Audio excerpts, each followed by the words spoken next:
নির্বাচনের দিনক্ষণ এখনো অনিশ্চিত, তবে ভোটের বাতাস বইছে জাতীয় নাগরিক পার্টির নেতাদের বিভিন্ন নির্বাচনী আসনে। নতুন সমীকরণে রংপুর ৪ আসনের ভোটের মাঠ। এনসিপির সদস্য সচিব আক্তার হোসেন নির্বাচন করতে জোর তৎপরতা চালাচ্ছেন এই আসনে। সরব বিএনপি ও জামায়াতের সম্ভাব্য প্রার্থীও। চলছে কৌশলী গণসংযোগ। পরিবর্তিত সময়ে ভোটাররাও ভাবছেন ভিন্নভাবে।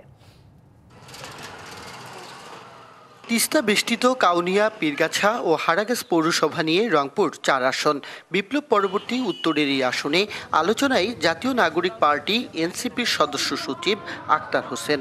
নিজ এলাকায় গণসংযোগ আর বিশাল শোডাউনে এরই মধ্যে জানান দিয়েছেন প্রার্থিতা। ভোটের মাঠে আক্তার হোসেনের সম্ভাব্য প্রতিদ্বন্দ্বী বিএনপির এমদাদুল হক ভরসা ও জামায়াতের এটিএম আজম খান। এরই মধ্যেই শুরু হয়েছে হিসেব নিকেশ। সরাসরি ভোট না চাইলেও দলের বার্তা দিয়ে জনগণের আস্থা অর্জনে পার করছেন ব্যস্ত সময়। এখনো পর্যন্ত ফরমালি যে প্রস্তুতির বিষয়, তার থেকেও ইম্পর্টেন্ট হচ্ছে আমাদের দলের যে বার্তা সেটা মানুষের কাছে পৌঁছে দেওয়া। আমরা আসলে দল হিসেবে মানুষের কাছে নিজেদেরকে রিপ্রেজেন্ট করার চেষ্টা করছি। ব্যক্তির থেকেও আমাদের দলের ব্যাপারে মানুষের যেন আস্থার জায়গাটা তৈরি হয়, সে ব্যাপারেই আমরা কাজ করছি। RICL TMX, যুগের পর যুগ স্থাপনা থাকে মজবুত। গত ১.৫ দশক মাঠে রাজনীতি করতে না পারা জামায়াতে ইসলামী এবার আর জোটের হিসাব কষছে না। বিএনপির সঙ্গ ছেড়ে প্রস্তুত হচ্ছে নিজেদের মতো। এটিএম আজম খানকে এরই মধ্যে প্রার্থী হিসাবে চূড়ান্ত করেছে দল।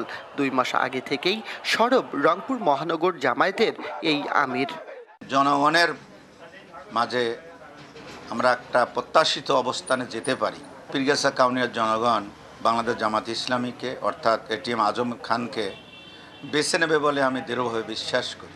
সপ্তম ও অষ্টম সংসদ নির্বাচনে এই আসনে নির্বাচিত হন জাতীয় পার্টির করিমউদ্দিন ভরসা। এরপর কবজায় নেয় আওয়ামী লীগ। বিপ্লব পরবর্তীতে মরিয়া বিএনপির এমদাদুল হক ভরসা।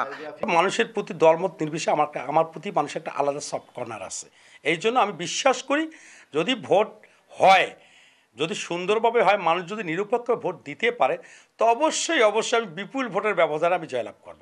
জাতীয় পর্যায়ে নির্বাচন নিয়ে নানা দাবি থাকলেও সব ছাপিয়ে আসনটিতে আলোচনায় প্রার্থীর যোগ্যতা।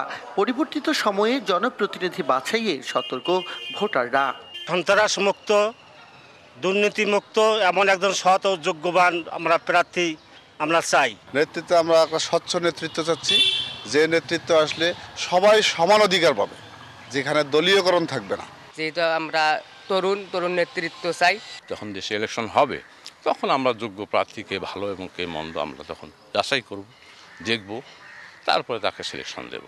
স্বাধীনতার পর আওয়ামী লীগ ৬ বার, জাতীয় পার্টি ৪ ও বিএনপির প্রার্থী একবার জিতেছেন রংপুর ৪ আসনে। করিমউদ্দিন ভরসার মৃত্যুর পর এখানে আর ঘুরে দাঁড়াতে পারেনি জাতীয় পার্টি। এবার নতুন মুখ থাকলেও মাঠে শক্ত অবস্থানে BNP. Majed Masud, DBC news, Rangpur.